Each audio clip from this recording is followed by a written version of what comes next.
My Brother Sam is Dead, Chapter 2. My father's name was Elphalet, but everyone called him Life. My mother's name was Susanna.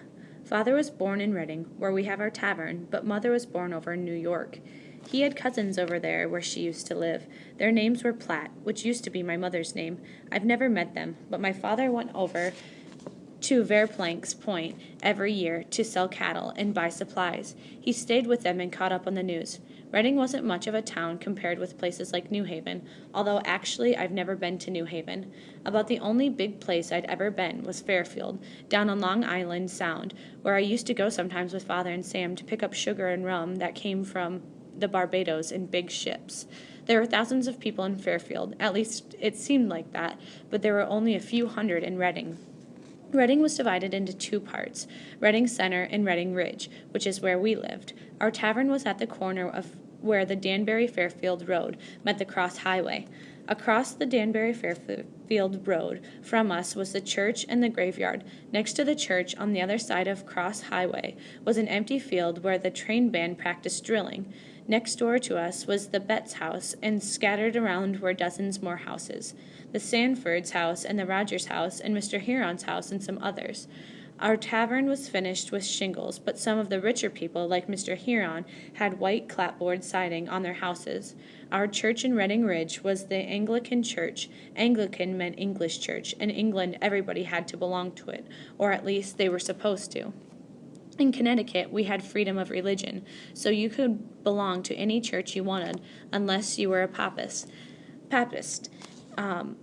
There were hardly any of them in Connecticut. Over at Reading Center, there was a Presbyterian church. Naturally, if you were Presbyterian, you built your house over there, and if you were Anglican, you built your house on the ridge. Although, of course, there were lots of farmers all around who didn't live near either church and just went to the one they wanted. Because our church was the English church, the people here on the ridge seemed to be more on the Tory side and wanted to be loyal to the king.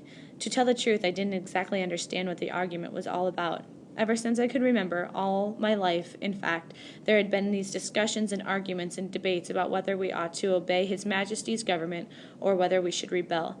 What kept confusing me about it was that the argument didn't have two sides, the way an argument should. It had about 6 sides. Some people said that the king was the king, and that was that, and we ought to do what he said. Other people said that men were supposed to be free and govern themselves, and we should rebel and drive the lobsterbacks out altogether. Some others said, well, they were born Englishmen, and they wanted to die Englishmen, but that the colonies ought to have more say in their own government, and that maybe we'd have to give the lobsterbacks a taste of blood just to show the king we went business. Oh, people had all kinds of ideas, that we New Englanders ought to join together, or that the colonies ought to set up one big government, or that, well, I don't know. I can't even remember all the different sides that there were to the argument. You can see how confusing it was when you realize that sometimes Sam's side was called the Patriots, and sometimes they are called the Rebels. I guess I've been reading the newspaper stories about it and hearing people shout over the whole thing for so long I don't even listen anymore. It just went in one ear and out the other. But now it seemed like it wasn't going to be just an argument anymore. Around 50 of the Minutemen and lots of British troops had been killed on Friday at Lexington or Concord or whatever it was, although nobody seemed to know how many for sure. And Sam was going to fight. Sunday morning was bright and sunny and warm. The rain stopped during the night. Although the road was full of mud, the field was drying and the birds were singing. I couldn't enjoy much of it, though. The fight between Sam and Father the night before still hung around me the way a bad dream does sometimes. Sam and Father had had fights before, and they always got over them in a day or two, but this one seemed worse than others, and it worried me that maybe they wouldn't fix it up. I didn't think Father would want to talk about it. Usually when something important happened, he would just ignore it until he decided what to do. So I was surprised that he brought it up when we were getting ready to go to church. Tim, did Sam say anything to you about going to war? I didn't want to lie to Father, but I didn't want to give Sam away either. Well, he said he was, but I thought he was probably just boasting. He wasn't boasting, Tim. He's going over to Wethersfield. The fool's planning on marching up to Massachusetts to meddle in something that there isn't To meddle in something there isn't to meddle in something that isn't their affair. Is he really going to fight, Father? I hope not, he said. Then he frowned. What do you think of all this, Tim? I don't know, Father, I said. I can't figure out exactly what it's about. I suppose Sam's been preaching rebellion to you. I tried to think of something that wouldn't get Sam in trouble anymore. He said we ought to be free. That's just college boy wind, Father said. He sounded pretty scornful. Who isn't free? Aren't we free? The whole argument is over a few taxes that hardly amount to anything for most people. What's the use of principle if you have to be dead to keep them? We're Englishmen, Timmy. Of course there are injustices. There are always injustices. That's the way of God's world. But you never get rid of injustices by fighting. Look at Europe. They've had one war after another for hundreds of years. And show me where anything ever got any better for them. Well, let's go to church. It's time for prayer. I decided to forget about the whole thing. It was too worrying. We went out into the muddy road to the church, and I climbed up into the balcony where the children, Indians, and black people sat. Redding Ridge was being a small place. I knew everybody there, all the kids, and Tom Warrups, and Ned, and the Stars Blackman. I sat down next to Jerry Sanford. Jerry was a couple years younger than me, but he was the person closest to my age around, and we did a lot of things together. And the first thing he said was, "We heard Sam ran away to fight." Nobody was going to let me forget it. That was sure. Mr. Beach made it the subject of his sermon. He really got wound up on it too. He said that our first duty was to God, but that our Lord Jesus Christ had said, "Render therefore upon Caesar the things which are Caesar's." And that meant that we were supposed to be loyal to the king. He said that hot-tempered young men who listened not to the voices of their elders would bring a wrathy God down on their heads. He said that the Bible commanded youth to honor their fathers, which made me pretty nervous for Sam, because it was a sin to shout at your father the way he had done, but maybe God wouldn't punish him for it. I didn't think that God would strike him down with a bolt of lightning or anything like that. I knew that God could shoot bolts of lightning if he wanted to, but I didn't believe that he ever did. What worried me was that God would punish him without getting him bayoneted by a lobster back. I knew that God did things like that because I saw it happen once. A farmer from the center came down here on Sunday very drunk and rode his horse through the burying ground. And when Mr.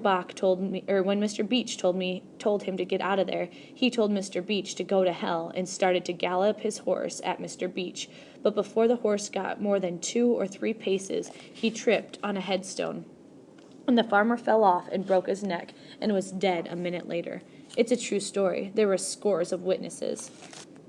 So I knew that God could get to Sam if he wanted to, and between worrying about that and being confused over which side was right, I couldn't concentrate on church much. I just wanted to get out of there. But Mr. Beach always preached at least an hour, and being fired up about the Lexington battle, he went on longer.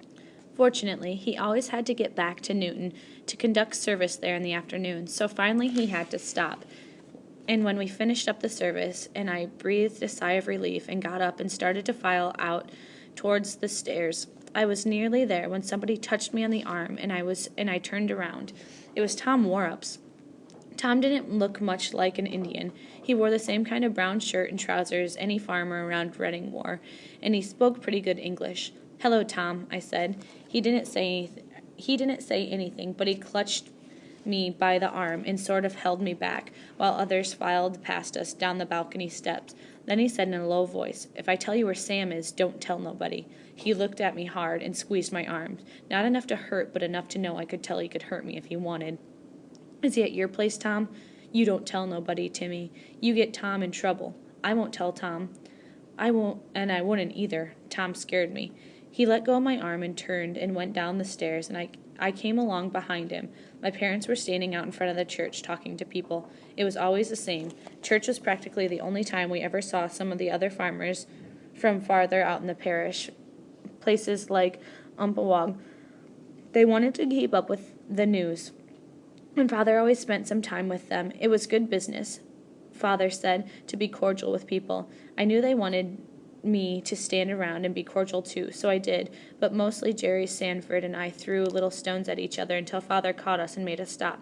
I was impatient to go see Sam, but of course I had to pretend I wasn't in a hurry to go anywhere, and the talk dragged on, all about the war and what might happen. Finally, my parents got done talking, and we started to cross the street. Father, I said, Jerry Sanford wants me to help him carry up a big log from the woodlot. That's breaking the Sabbath, he said. Well, it won't take very long. He shrugged. I guess he had too many other worries on his mind to get upset about that. So instead of going to the tavern, I turned and went up the road to the Sanford house. As soon as I got past it, so nobody could see me from the tavern, I climbed over the stone wall into Sanford's pasture and began running across the field towards Colonel Reed's house. It was a couple of miles there going around the roads, but by cutting across the fields I could make it in 15 minutes. Better yet, it brought me in from the rise behind the house where Tom Warrups' shack was. If anyone from the Reed's house saw me go up to Warrups, they'd want to know why. I jogged along quickly. I was pretty nervous about lying to Father about what Sam was doing, but it being such a beautiful day helped me to feel better. The sun was warm on my shoulders, the birds twittered, and there was that spring smell of mud and grass in the air. I just jogged along, not thinking about anything very much. About 15 minutes later, I came upon Warrups' shack. It was made in the Indian way of a circle out of poles stuck in the ground with their tops bent together and tied. Covering the poles were hides and rags, and in some places patches of straw thatch. There was a thin trail of smoke coming out of the top where the poles met. The door was just a hole on the side covered with a blanket flap, but the flap had been pulled aside to let light in. I ducked down and looked through the hole. Sam was sitting on the ground with Betsy Reed, holding hands. They looked pretty serious. Hello, Tim, Betsy said. Hello. I slipped inside and hunkered down by the fire. The fireplace was just a circle of stones in the middle of the floor. There was a bed made of a couple of deer hides stretched across the frame, a few pots and pans, and not much else. I can't stay for long. I told Father I was helping Jerry Sanford move a log. Oh, Father, he said. He sounded bitter. I heard your fight, I said. I'm too old for him to tell me what to do anymore, Sam said. This morning he said that you were full of college boy wind, I said.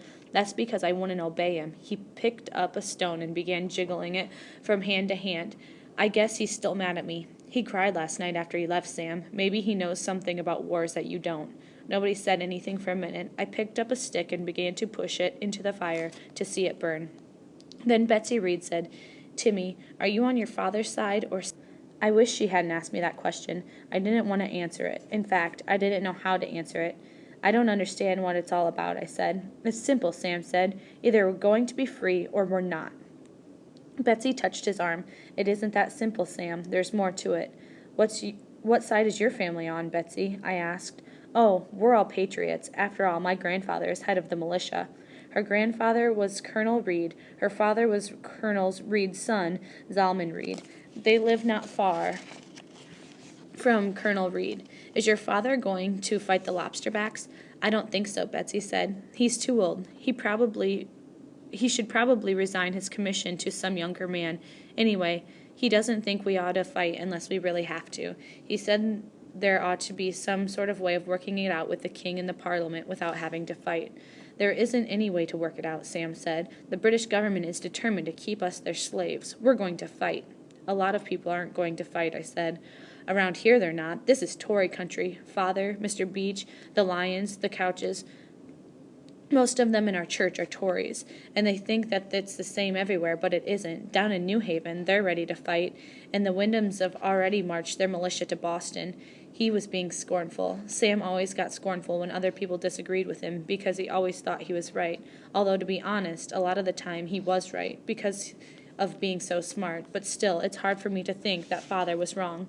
Sam, Father says for most people it isn't about being free. It's only about a few pence in taxes. That's Father for you. It's the money that counts. There are principles involved, Tim. Either you live up to your principles or you don't, and maybe you have to take a chance on getting killed. Who wants to get killed? Nobody wants to get killed, Sam said, but you should be willing to die for your principles. That's right, Betsy said. But, Betsy, you don't have to take a chance on getting killed, I said. I'd fight if I could, she said. I hated arguing about it. Well, maybe the king will change his mind and we'll get the lobsterbacks out. Sam shook his head. He won't. He thinks he's got to teach us a lesson. But we're going to teach him one. We've already taught him one at Lexington. That's what I mean, I said. Maybe he'll give up now. Betsy shook her head. He won't, not according to my father. Everybody was quiet for a minute. Then Sam said, There's going to be war. Which side are you going to be on? I couldn't answer. Sam made it seem like he was right and Father was wrong, but I didn't see how I could go against Father. I didn't say anything. Tim, you could help us by keeping your ear out in the tavern. With all those Tories around Reading, there'll be lots of talk about what the lobsterbacks are up to. You could find out who the Tories are and who's on our side, and things like that. It made me nervous to think about it. I won't hear anything like that. You could be a big help, Sam said. You could be a hero. I stood up. I have to go. Father'll get suspicious. Sam got up too. Well, think about it, he said. Betsy stood. Tim, I'll see you around the tavern if you hear anything. But I wasn't paying attention to what she said, because she stood up. The shadows shifted, and the fire fell on the wall of the hut. There was a blanket laying there, as if somebody had just thrown it down, but it hadn't just been thrown down accidentally, because sticking out from it was the end of it was the stock of a gun. Sam, I shouted, you stole Father's brown Bess. He jerked around and looked at it. Damn, he said, I didn't want you to see that. Sam, you can't take that. It's not yours, it's Father's. Shh, don't shout so loud. I have to have it, Sam. Or I have to have it, Tim. I need it to fight with. Sam, you can't take it. We need it at home. Father needs it. You don't expect me to fight without a gun, do you? He gave me a sharp look. Are you going to tell Father I'm still here? Timmy, Betsy said, you don't want your brother to get killed, do you? I stood there confused and mixed up. I didn't say anything. Are you going to tell? Sam said again. Sam, please don't take it. I knew I was about to cry. Please, Sam. I have to have it, Tim. Timmy, Betsy said, you don't want Sam to get killed, do you? Please, Sam. Are you going to tell? Sam asked. Then I couldn't hold back any more, and I began to cry. No, I won't tell, I whispered. Goodbye.